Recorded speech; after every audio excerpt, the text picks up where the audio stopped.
नमस्कार मित्रों, मैं विकास शाक्या एक बार फिर से आप सबका स्वागत करता हूं अपने चैनल पर। और आज इस प्लेलिस्ट में जो कि जीवन मूल्य के नाम से हमने अपने चैनल पर शुरू की है, इसमें थोड़ा हट करके हम बातें करेंगे। इसमें हम बात करेंगे जीवन मूल्यों की, उन मूल्यों की जो हमारे शास्त्र, हमारी भारतीय संस्कृति, हमारे बड़े बड़े विद्वान जैसे वो चाणक्य हों, शंकराचार्य हों या जो भी हों, भगवान कृष्ण हो, भगवान राम हो, उनके जीवन से वर्तमान संदर्भ में, वर्तमान परिस्थितियों में किस तरह की शिक्षा और किस तरह की नीतियों का अनुपालन हमें अपने जीवन में करना चाहिए, उसके विषय में हम यहाँ पर डिस्कस करेंगे। सरकार तो जो काम कर रही है वो कर ही रही है, लेकिन कुछ कर्तव्य हमारे भी हैं, कुछ सोचना हमें भी है। कोई भी राष्ट्र केवल और केवल उस राष्ट्र के नायक के द्वारा महान नहीं बनाया जा सकता। उस राष्ट्र को महान बनाते हैं नायक के साथ चलने वाले लोग, नायक को मजबूत बनाने वाले लोग। नायक जो धर्म की शिक्षा आपको दे रहा है, जिस धर्म के मार्ग पर नायक चल रहा है और उस धर्म के मार्ग पर चलते हुए जो आचरण, जो उदाहरण वो प्रस्तुत कर रहा है, वो हम सब के लिए किस प्रकार से प्रेरणाप्रद है, उस पर विचार करते हुए जब एक समाज आगे बढ़ना शुरू करता है, तब राजा और प्रजा दोनों मिल करके ऐसे राष्ट्र को महान और ऐसे राष्ट्र को संपूर्ण विश्व में एक प्रेरणा स्रोत के रूप में स्थापित करने का कार्य करते हैं। तो इसीलिए इस प्लेलिस्ट में जो जीवन मूल्यों की बात हम करने जा रहे हैं, उन जीवन मूल्यों में आज जो सबसे ज़रूरी चीज़ हो गई है और जिसको ले करके हमारे समाज में बहुत सा भ्रम फैलाया जा रहा है, वो है हमारे समाज का अर्थशास्त्र। मैं कोई अर्थशास्त्र विशेषज्ञ नहीं हूँ, मैं पहले ही बता दूँ। अर्थशास्त्र इस परिप्रेक्ष्य में हम डिस्कस करेंगे कि किस तरीके से हमारा समाज आर्थिक विकास और आर्थिक समृद्धि को मापता है।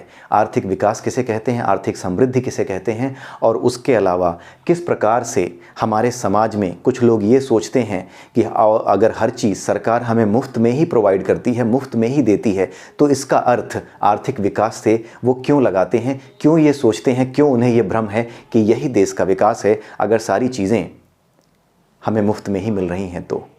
जबकि मुफ्त में मिलने वाली चीज़ें, मुफ्त में बांटी जाने वाली चीज़ें, ये कभी भी इकोनॉमी का एक पॉजिटिव हिस्सा नहीं हो सकती, ये सकारात्मक हिस्सा कभी नहीं बन सकती। ठीक है, इसीलिए आज के इस वीडियो में जो जीवन मूल्यों की बात हम करने जा रहे हैं, उसमें हमने 4 चीज़ें कवर करने का निर्णय किया है, और वो 4 चीज़ें हैं। पहली चीज़ है आर्थिक समृद्धि, यानी इकोनॉमिक ग्रोथ। ये क्या होती है? उसके बाद आर्थिक विकास, यानी इंग्लिश में जिसको कहते हैं इकोनॉमिक डेवलपमेंट, वो क्या होती है? उसके अलावा हम ये देखेंगे कि जो राष्ट्रीय आय जिसको कहते हैं, जिसको नेशनल इनकम कहते हैं, वो होती क्या है। जो लोग मुफ्त की चीज़ों को, मुफ्तखोरी के द्वारा जो जनता बनाई जा रही है, मुफ्तखोर जो जनता बनाई जा रही है, मुफ्त की चीज़ें जो जनता को बांट करके उन्हें बरगलाया जा रहा है, उस जनता को ये पता होना चाहिए कि राष्ट्रीय आय बनती कैसे है। इकोनॉमिक्स का मूल सिद्धांत वो विद्वान जो कि अपने आप को विद्वान कहते हैं, खास करके एक विशेष वर्ग है, वो कोई धर्म से रिलेटेड वर्ग नहीं है, एक विचारधारा से जुड़ा वर्ग है, जैसे दक्षिणपंथी, वामपंथी, सोशलिस्ट और इस तरह की जो बातें होती हैं, उनमें से एक वर्ग है जो बातें तो करता है कि बहुत बड़ा विद्वान है, इकोनॉमिक्स की बड़ी बड़ी डेफिनेशंस देता है, लेकिन इकोनॉमिक्स के किस मूल सिद्धांत को वो भूले बैठा है, उसके बारे में हम डिस्कस करेंगे। और इसीलिए राष्ट्रीय आय के आकलन में पूरी की पूरी डिटेल हम डिस्कस नहीं करने वाले। मैं पहले ही बता दूं कि मैं अर्थशास्त्र का कोई मास्टर नहीं हूं। अर्थशास्त्र को लेकर के जो विशेष समझ होनी चाहिए, जो मुख्य समझ एक आम जनता की तरह हमारी और आपकी होनी चाहिए, उसी विषय को मैं इसमें कवर करूंगा। और जो मुझे सही से पता है, बस उसी चीज़ को मैं उठा करके यहाँ लाऊंगा। अगर कहीं पर भी कोई बात गलत कही जाती है तो निश्चित ही आप कमेंट बॉक्स में कमेंट छोड़ सकते हैं, मेरी आलोचना कर सकते हैं, बिल्कुल कर सकते हैं। और उसके अलावा एक केस स्टडी हम लेंगे कि एक परिवार और उसका आर्थिक विकास, ये किस प्रकार से सोच हमारी जो होती है एक परिवार को लेकर के, परिवार से समाज बनता है, समाज से राष्ट्र बनता है, राष्ट्र से विश्व बनता है, तो ये जो सोच है आर्थिक विकास को लेकर के, वो किस तरह से हमें प्रभावित कर सकती है। ठीक है, तो आइए शुरू करते हैं सबसे पहले आर्थिक समृद्धि से। समृद्धि यानी growth, economic growth. Economic growth का जो संबंध है ना, वो क्वांटिटेटिव होता है, क्वांटिटेटिव होता है। क्वांटिटेटिव का क्या मतलब होता है? कल तक मैं 100 रुपये कमा रहा था, महीने में मैं 10,000 रुपये कमाता था, आज 12,000 कमा रहा हूँ। तो अगर क्वांटिटी के टर्म में, पैसों के टर्म्स में अगर मेरी इनकम बढ़ गई है, 10 से 12 हो गई है, तो मैं कहूँगा कि आर्थिक रूप से मेरी ग्रोथ हुई है, आर्थिक समृद्धि हुई है। ठीक है, मान लीजिए एक परिवार में 4 लोग हैं, चारों के चारों 1 लाख रुपए मिल करके कमाते हैं, तो परिवार की जो एवरेज इनकम है वो कितनी होगी? 25,000 रुपये। परिवार की जो एवरेज इनकम है वो 25,000 रुपये हो गई। इसी को पर कैपिटा इनकम कहते हैं। ठीक है, पूरी की पूरी जो नेशनल इनकम होती है, जब उसमें देश की पूरी जनसंख्या से भाग देते हैं तो ये पर कैपिटा इनकम आती है, और इसी से डिसाइड किया जाता है कि आर्थिक समृद्धि हुई है या नहीं। अगर पर कैपिटा इनकम बढ़ती है, जैसे कल तक मान लीजिए मेरा परिवार 80,000 रुपये ही कमाता था, 4 भाई थे हम, और हम चारों मिलकर 80,000 कमाते थे, तो कल कम कमाते थे, आज 1 लाख कमा रहे हैं, तो इसका मतलब क्या है कि चारों की इनकम कितनी हो गई? 25,000 हो गई। कल तक 20 थी, 20 इंटू 4 80, आज हो गई 25 इंटू 4 1 लाख, तो 25,000 हमारी इनकम हो चुकी है पर कैपिटा। तो अगर पर कैपिटा इनकम बढ़ रही है तो इसे कहा जाता है कि आर्थिक समृद्धि यानी इकोनॉमिक ग्रोथ हो रही है। सो इकोनॉमिक ग्रोथ को नापने का सबसे सही जो पैमाना है जो पूरे विश्व में प्रचलित है वो पर कैपिटा इनकम ही है। तो वो आर्थिक समृद्धि उसी को कहा जाता है। क्वांटिटेटिव होती है ये सिर्फ पैसों के टर्म्स में गिनी जाती है। लेकिन इसमें दिक्कत क्या होती है? दिक्कत ये होती है कि हो सकता है कि ये जो 4 लोग हैं जिनकी एवरेज इनकम मिलाकर के 25,000 आ रही है, हो सकता है कि इनमें सभी 25 ना कमा रहे हों। हो सकता है कि 3 भाई 30 कमा रहे हों और एक सिर्फ 10,000 कमा रहा हो। तो 30 इंटू 3 90,000 और एक का 10,000, ये मिल करके कितना हो गया? 1 लाख रुपीज़ हो गया। लेकिन हम क्या कह रहे हैं कि एवरेज पर कैपिटा इनकम 25,000 है, लेकिन असलियत में क्या है कि पर कैपिटा में से एक कैपिटा यानी एक बंदा ऐसा है, एक मनुष्य ऐसा है, घर में एक प्राणी ऐसा है जो सिर्फ 10,000 कमा रहा है, तो उसकी इनकम कम है। ठीक है, तो ये जो आय का असमान वितरण है, यही हमारे देश में समस्या का मूल कारण है। ध्यान से सुनिएगा, इसी बात को लेकर के कि किसी के पास बहुत ज़्यादा है और किसी के पास बहुत कम है, हमारे कुछ मित्र, जो कि मैं नाम नहीं लेना चाहूँगा वामपंथी विचारधारा का, लेकिन फिर भी मैंने ले दिया, तो जो अलग विचारधारा के हैं, जिनके विचार अच्छे हैं कि भाई सबको बराबर मिले, विचार तो अच्छे हैं, लेकिन उनके पास उपाय कोई नहीं है। उपाय के नाम पे ये है कि भैया उनके पास ज़्यादा है वो चोर हैं, जिनके पास कम है वो मरा जा रहा है, उससे छीना गया है। मतलब वो एक ऐसा माहौल बनाते हैं कि जिसके पास ज़्यादा है उसने ना कम वाले से छीना है। जबकि किसी कम वाले से पूछोगे कि कौन ज़्यादा वाला तुमसे छीनने आया था, कैसे छीना उसने, तो वो बता नहीं पाएगा। और फिर ये विद्वान बीच में आते हैं, ये बताते हैं कि सरकार की नीतियाँ ऐसी हैं कि केवल और केवल उसे फ़ायदा होगा जो कि ज़्यादा कमा रहा है। केवल उसी को फ़ायदा पहुंचाने की सरकार की नीतियां हैं, तुम्हें बर्बाद कर देने की नीतियां हैं। ठीक है, और ये नीतियां जो बातें की जा रही हैं, ये ऐसे लग रहा है जैसे पिछले 7 साल में ही ये की गई हैं। पिछले 70 साल में किसी ने नहीं देखा कि ये असमानता कम क्यों नहीं हुई। 2014 तक ये असमानता थी ही नहीं क्या? ये थी तो क्यों थी? इसका मतलब है कि इकोनॉमिक्स के प्रिंसिपल को कहीं ना कहीं इन लोगों ने बरगलाने के लिए जनता के सामने इस्तेमाल किया है। जनता के समक्ष इनको सही तरीके से नहीं रखता है। इस पर हम आगे डिस्कशन करेंगे। लेकिन ये जो असमान आय है, इसको लेकर के जो समस्याएं हैं, इसको लेकर के जो बातें बनती हैं, उन्हीं बातों को लेकर के समाज में लोगों को बरगलाया जा रहा है। और ये इमेज प्रस्तुत की जाती है कि जिनके पास ज़्यादा है उन्होंने कम वालों से छीना है, तुम्हारे हक छीने हैं। ठीक है, ये उन्हें नहीं समझाया जाता कि जो ज़्यादा कर रहा है उसने कभी मेहनत की होगी, उसने भी कभी उपाय किए होंगे, उसने खुद को अपने लायक बनाया होगा। सरकार ने ये तो नहीं कहा होगा आओ भैया अडानी तुम पसंद आ गए, अब हम तुम्हें बड़ा बनाएंगे। कहीं ना कहीं उस व्यक्ति ने भी मेहनत की होगी, जो अंबानी है या अडानी है या कोई भी है।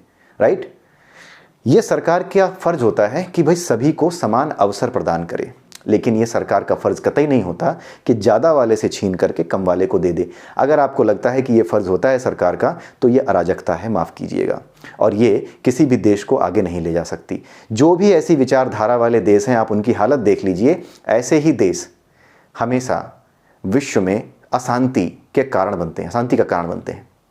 जो इस विचारधारा के साथ चलते हैं कि क्रांति तो बंदूक की गोली से ही निकल सकती है, और सभी जो कमज़ोर तबका है उसको हथियार उठा लेना चाहिए, उसको अपने अधिकारों के लिए तोड़फोड़ मचा देनी चाहिए।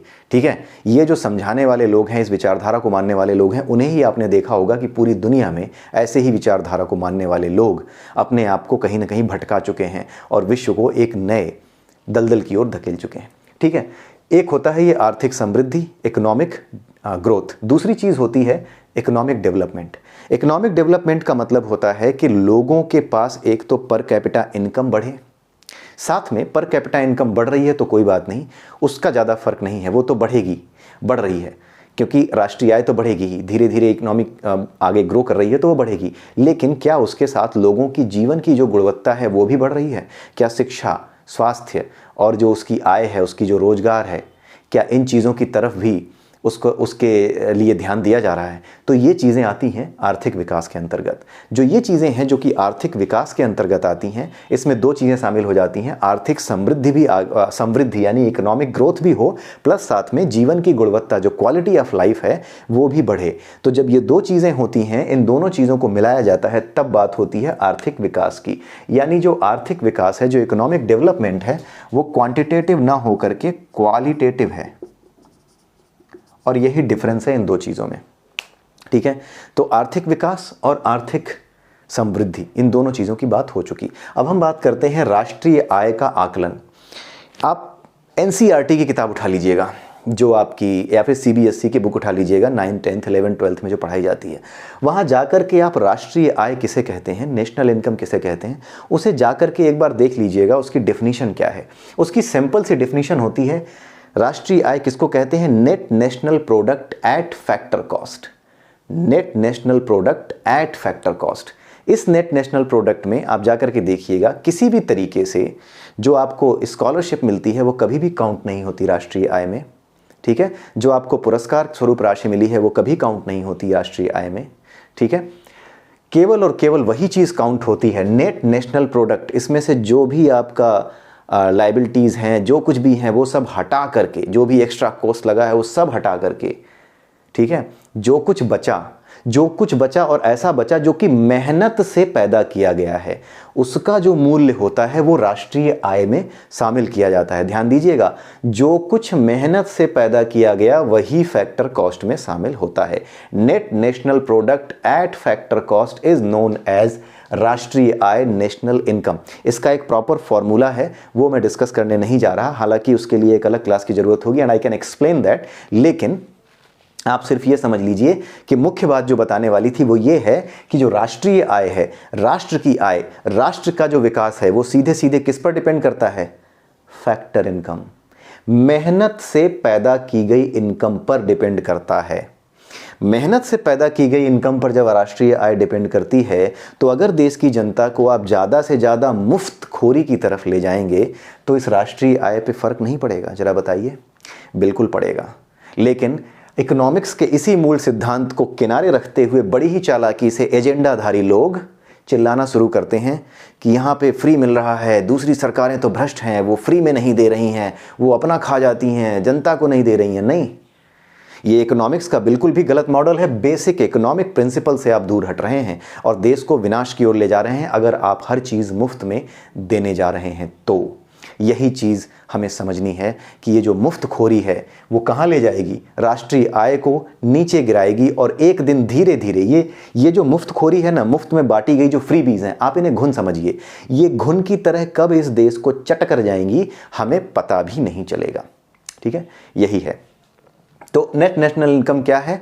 आपकी जो नेट नेशनल प्रोडक्ट है, एक होता है ग्रॉस डोमेस्टिक प्रोडक्ट, उस ग्रॉस डोमेस्टिक प्रोडक्ट में से वो सारी चीज़ें निकाल देना जो कि वियर एंड टीयर्स में आती हैं, फालतू की चीज़ें, दूसरी चीज़ें निकाल देना कि कहीं किसी को स्कॉलरशिप मिली किसी विदेश से, उसकी आय को भी इनकम में शामिल नहीं किया जाता। रेमिटेंस जो आते हैं उनको शामिल किया जाता है, ठीक है, और उनको घटाया जाता है जो हमने बाहर भेजा है। वो सारी चीज़ें घटाना और जो हमारे पास आया है उन चीज़ों को छोड़ करके जो हमने उपहार में, लॉटरी में या फिर स्कॉलरशिप में जीता है वो तक नहीं लिया जाता, उसको भी नेशनल इनकम में काउंट नहीं किया जाता। तो आप समझ करके देखिए कि जब आप मुफ्त में चीज़ों को बांटेंगे तो राष्ट्रीय आय कहाँ जाएगी? क्योंकि फैक्टर कॉस्ट यानी मेहनत से किया हुआ जो धन कमाया हुआ है वो कहाँ से आएगा? जब मेहनत से कमाए हुए धन की कमी हो जाएगी तो राष्ट्रीय आय एक दिन मुसीबत बन जाएगी। इस राष्ट्रीय आय को कैलकुलेट करते समय हमें शर्म आएगी। इसीलिए इस बेसिक प्रिंसिपल को अगर आप एक स्टूडेंट हैं तो आप समझिए, आपको आगे चल करके इसी राजनीतिक वातावरण में आना है और आपको वोट डालना है, अपने अधिकार इस्तेमाल करने हैं, तो आप ये समझ लीजिए कि किस तरीके से ये चीज़ें की जाती हैं। आप कहीं पर भी जा करके इन चीज़ों को पढ़ लीजिएगा, ठीक है, और उसके बाद ही निर्णय लीजिएगा कि राष्ट्रीय आय क्या होती है और ये कैसे कैलकुलेट होती है, और जो लोग मुफ्तखोरी को सपोर्ट करते हैं वो किस तरीके से इस राष्ट्रीय आय की ऐसी तैसी करने में लगे हुए हैं। ठीक है। तो जब राष्ट्रीय आय आपकी बर्बाद हो जाएगी, कम हो जाएगी, कल को जब मेहनत करने वाले लोग कम हो जाएंगे तो कैसे ये देश आगे बढ़ेगा, आप स्वयं सोच सकते हैं। ठीक है। इसीलिए जो आचार्य चाणक्य थे, जब उन्होंने अर्थशास्त्र लिखा तो उन्होंने क्वांटिटेटिव चीज़ों की बात की, वो तो की ही, बहुत कम, सबसे कम जो बात की है वो क्वांटिटी के लेवल पे ही बात की है चाणक्य ने अपने अर्थशास्त्र में। क्वालिटी की बात उन्होंने ज़रूर की है, उसकी मात्रा थोड़ी ज़्यादा है, लेकिन सबसे ज़्यादा जिस चीज़ की बात की है वो बात की है जीवन मूल्यों की। वो बात की है उन मूल्यों की जो एक राजा के भीतर होना चाहिए ताकि वो सही पॉलिसीज़ बना सके।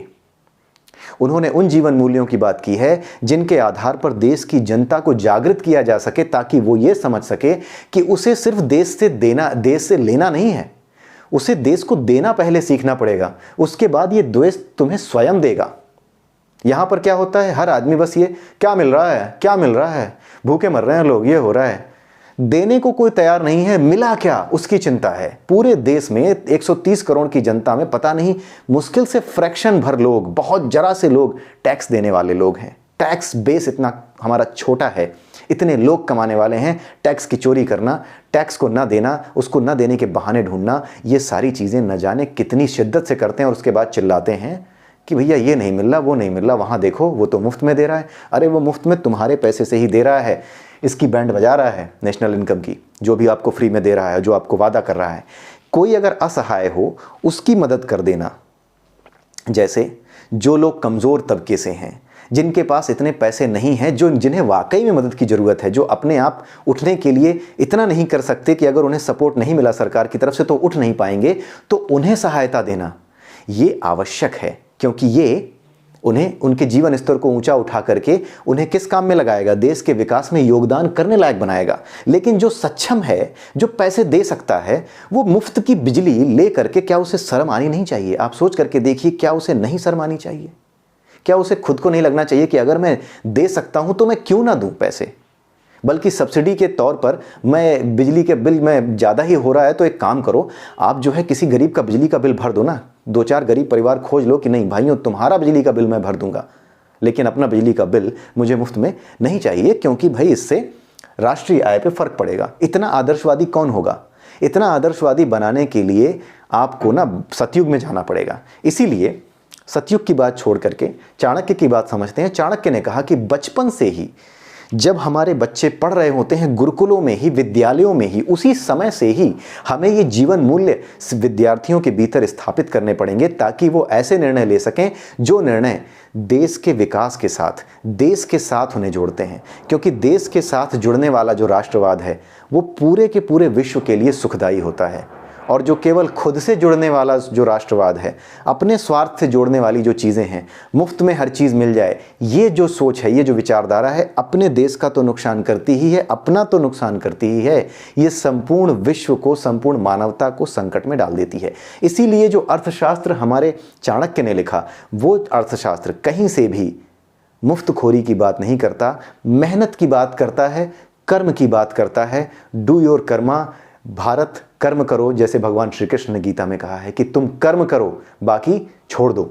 तुम कर्म करो, तुम देश के लिए जब कर्म करोगे, ठीक है, ये भगवत गीता में देश के लिए वाली बात नहीं है, वहां पे सिर्फ कर लिखा है कर्म करो, फल की चिंता मत करो। यहां पर जो हमारी बात हो रही है वो ये है कि तुम देश को देना सीखोगे तो देश से तुम्हें कुछ मांगना नहीं पड़ेगा, देश स्वयं तुम्हें देगा। अपने अधिकार का सही इस्तेमाल करें, अपनी बुद्धि, अपने विवेक का सही इस्तेमाल करें, सही जगह वोट डालें, उन लोगों को वोट दें जो इस अर्थशास्त्र को सही दिशा में ले जा रहे हैं। जीवन की जो आवश्यकताएं हैं, जीवन की जो गुणवत्ता है, उसको बढ़ाने के साथ साथ मूल्यों का विकास कर रहे हैं ताकि हर व्यक्ति योगदान दे सके। मूल्यों की बात हम क्यों कर रहे हैं, इसके बारे में विचार करते हैं। इसके बारे में विचार करने के लिए एक एग्जाम्पल मैंने लिया हुआ है, एक परिवार और उसका आर्थिक विकास। वही परिवार जिसके घर में 4 बच्चे हैं, 4 बच्चों में से 3 जो है 30,000 कमा रहे हैं, 3 बच्चे हैं जो 30,000 कमा रहे हैं, 30 और एक है जो 10,000 कमा रहा है। पूरे परिवार की इनकम कितनी है? 1 लाख। और पर कैपिटा इनकम अगर एवरेज निकालें तो 25,000 आती है, लेकिन एक है जो कि केवल 10 कमा रहा है। अब बात आती है समानता की। अब होता क्या है कि इस परिवार के एक बाबूजी हैं। ये जो बाबूजी हैं, ये क्या कहते हैं, इन्होंने इकोनॉमी का मॉडल उठाया। इन्होंने कहा कि यार तुम 30 कमा रहे हो, एक बेचारा 10 कमा रहा है, घर में तो लाख आ रहे हैं लेकिन इस बेचारे का केवल 10 आ रहा है, ये अपना परिवार ठीक से चला नहीं पा रहा, तुम तो चला पा रहे हो। एक काम करो, तुम लोग अपनी 25-25-25 कर लो और जो बाकी पैसा है वो उसको दे दो, तो इसका भी 25 हो जाएगा। आपको लगता है कि ये मॉडल चल पाएगा? इस मॉडल की व्यावहारिकता पे ध्यान देते हैं। हो सकता है कि ये 10,000 कमाने वाला क्या कर रहा हो सकता है कि ये 10,000 कमाने वाला इन बाकी के 30,000 कमाने वालों की तरह मेहनती ना हो, मुफ्तखोर हो। ठीक है, हो सकता है क्या, बाबूजी ने सभी को बराबर शिक्षा दी, सभी के लिए स्कूलों में एडमिशन कराया, सभी को स्कूलों में शिक्षा देने का प्रबंध कराया, सभी के लिए अच्छी से अच्छी शिक्षा मिले, सबके लिए प्रयास किया, लेकिन इन तीनों ने मेहनत की और हो सकता है कि इस चौथे ने मेहनत ना की हो। जब इस चौथे ने मेहनत ना की हो और बाबूजी कहेंगे कि चलो कोई बात नहीं, तुम अपने 25-25 कर लो और बाकी बचे 5-5-5 इसको दे दो, तो इसके भी बेचारे के 25 हो जाएंगे। अब आप जरा सोच करके देखिए कि ये 3 लोग क्या सोचेंगे। और सोचना वाजिब भी है। सोचना वाजिब इसलिए है क्योंकि ये जो 10 वाला है, अगर इसको ऐसे ही, पहले तो इसने पढ़ाई नहीं की, हो सकता है इसने पहले पढ़ाई नहीं की, उसके बाद इसको अगर फ्री में ही 5-5-5 तीनों भाइयों से मिल जाएंगे, तो ये अपने जीवन में आगे मेहनत क्या करेगा? ये तो कहेगा व्यवस्था ऐसी बन गई है कि जब हमारे पास कम हो जाएगा तो जिसके पास ज़्यादा होगा उससे छीन के हमें दे दिया जाएगा। यही विचारधारा, इसी को कहते हैं, इसी विचारधारा का जो बड़ा रूप है, इसी को नक्सलवाद कहा जाता है। जो ज़्यादा है उससे छीनो, जिसके पास ज़्यादा उससे छीनो, जिसके पास कम है उसको दे दो। इसी चीज़ को बढ़ावा दे करके राजनैतिक उलट पुलट बड़े बड़े देशों में कराई जाती है, कराई जा रही है। ठीक है, तो इस बारे में कोई विचार नहीं करता कि ये जो कम वाला है इसकी आखिर में समस्या क्या है, इसकी समस्या क्या है और सरकार की समस्या क्या है।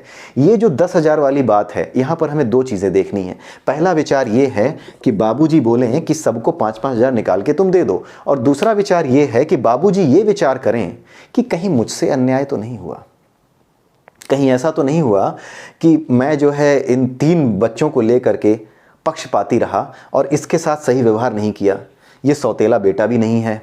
तो बाबूजी जब ये विचार करते हैं कि ऐसा क्या कम रह गया इसके साथ, तीनों को तो मैंने पढ़ाया, ऐसा तो है नहीं कि इसको मैंने मना किया कि तुम तीनों फॉर्म भर दो, तुम फॉर्म मत भरना, ऐसा भी नहीं था। बाबूजी ने सबके लिए समान अवसर उपलब्ध कराए। अगर बाबूजी ने सबके लिए समान अवसर उपलब्ध नहीं कराए थे तो बाबूजी गलत हैं, लेकिन अगर बाबूजी ने कहा कि मैंने सबके लिए समान अवसर अगर उपलब्ध कराए थे, जितना फलने फूलने का मौका इन 3 भाइयों के पास था, उतना ही फलने फूलने का मौका अगर इसके पास था, तो ये क्यों नहीं बढ़ा आगे?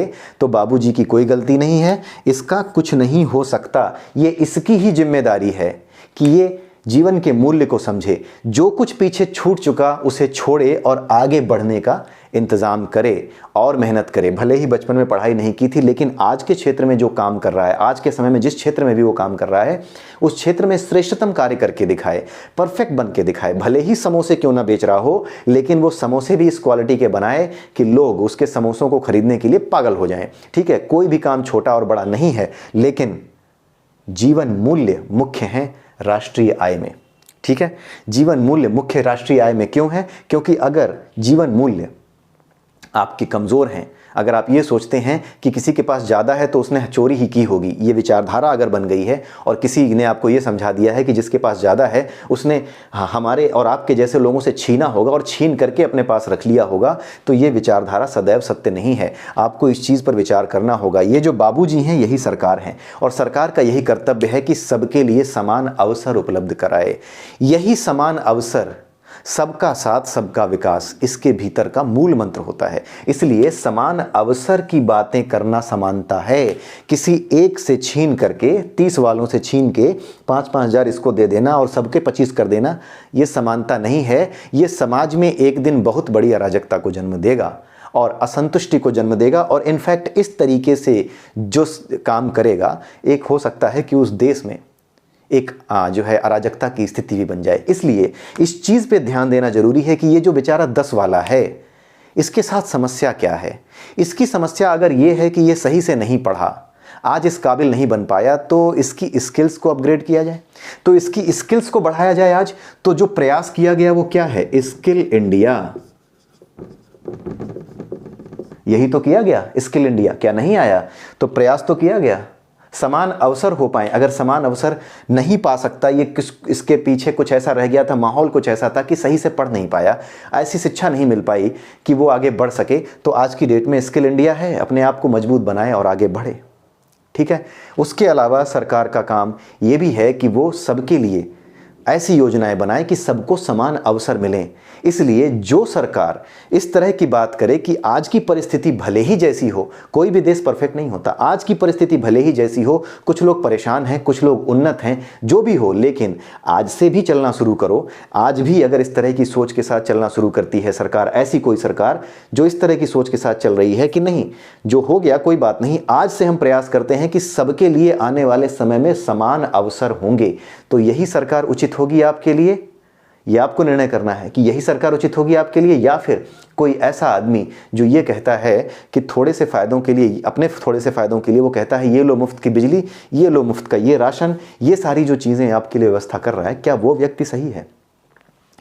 सरकारी स्कूल, सरकारी अस्पताल, इनकी व्यवस्थाएं दुरुस्त करना निश्चित रूप से सरकार का काम है। ठीक है। और इसलिए इन सरकारों को इस पर विचार करना ही होगा, और इन पर विचार किया जा रहा है। और इन पर विचार करते हुए ही एक आम व्यक्ति को दुनिया में सबसे बड़ी जो एक योजना चलाई गई, जिसमें जो करीब 50 करोड़ परिवारों को जो है कवर किया गया, और हर परिवार को 5-5 लाख रुपए का जो बीमा दिया गया सरकार के द्वारा, ये क्या था? ये तत्कालिक प्रभाव से किए गए उपाय ही तो हैं ताकि सशक्त किया जा सके। ये मुफ्तखोरी नहीं है, ये सशक्तिकरण है। मुफ्तखोरी वो है जब आप सक्षम हो, पुरुषार्थ करने में सक्षम हो, फिर भी आपसे कहा जाए कि सब फ्री में मिलेगा। अय्याशी करने के लिए दारू भी फ्री में मिलेगी, ढेर सारी दारू की दुकानें होंगी। तो इस तरह की सरकार चुननी है या जीवन मूल्यों पर आधारित देश का निर्माण करना है, ये आपके ऊपर है, ये आप पर है। किसी की तरफ से आपको कोई दबाव नहीं है। ये आप अपने आप से पूछिए कि आप किस तरह के व्यक्ति बनना चाहते हैं। देश की बात छोड़ दीजिए, आपको क्या मिल रहा है वो छोड़ दीजिए। आप किस तरह से अपने आप को जाना चाहते हैं। जब आप अपने जीवन के आखिरी क्षणों में होंगे तो आपने इस जीवन में क्या किया, इस राष्ट्र के लिए क्या किया, अपने आने वाली पीढ़ियों के लिए क्या किया, ये सोचते समय आपको दुख ना हो कि आपने क्या कर दिया, अरे अरे ये क्या कर दिया, ये विचार ना आए। इसलिए ये जो वीडियो है ये हमने बनाया है। उम्मीद करता हूँ आपको पसंद आएगा, कुछ फूड फॉर थॉट आपको मिलेगा। इसी के साथ इस वीडियो को समाप्त करता हूँ। जय श्री राम।